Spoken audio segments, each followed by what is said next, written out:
8 weeks alone in Bali and Australia transformed me in ways that therapy, meditation, and yoga alone couldn't. I was a newly divorced woman, I had navigated sudden parenthood, and I was running my business as a nomad, and I thought I knew myself. Solo travel stripped away all of my identities. It forced me to confront who I really was beneath all the roles I had been playing. If you've ever considered traveling alone but you feel too scared, this video is for you.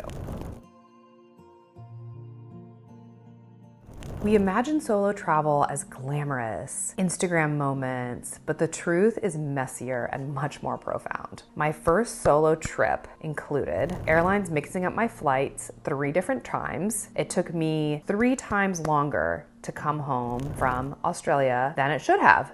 So 3 whole days extra. I had spirit entities needing transition in the Airbnb that I stayed at, and I was so sad. I was crying tears of loneliness at 3 a.m. several times. When you remove all the external validation, the distraction, you're forced to confront your deepest patterns. On my trip, I realized I had been sacrificing myself for others for so long, making accommodations for them instead of for me. I noticed how I had numbed myself to get through these periods of time. I ended up giving up alcohol for a year, and it revealed how much I had been avoiding feeling and emotion. And then I also discovered my true core needs: safety, community, connection, feeling cared for, things that I had been lacking for so long too.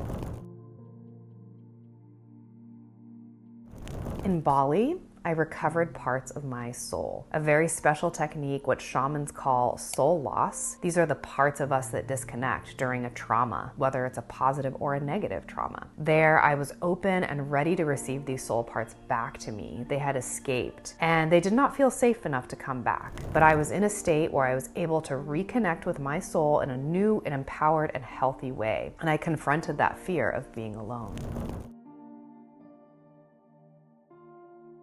After 8 weeks alone, I realized some things. I didn't need others to validate my self-worth. I could enjoy meals, adventures, and even silence by myself. And I also discovered how loneliness comes from disconnection from myself, but not being physically alone, because I was surrounded by people all around me. And then I also discovered that every challenge becomes an opportunity to trust in the universe, God, source, spirit. Those missed flights led to unexpected connections, new friends. My injuries that I sustained had taught me to ask for help. Really big life lessons. And you don't need to quit your day job to travel for months. You can start small. Here's a few things that you can do. You can take a me moment, a solo micro adventure. You can pick one activity you'd normally do with others. Say it's going to the movies, going to a concert, coffee, museum, hike. Do this activity completely alone for 2 to 3 hours, not just 10 minutes. Really immerse yourself in it. And then notice what comes up as you go through this. Fear, maybe there's discomfort, maybe there's joy, maybe there's freedom. I encourage you to write it down. Journal about this experience.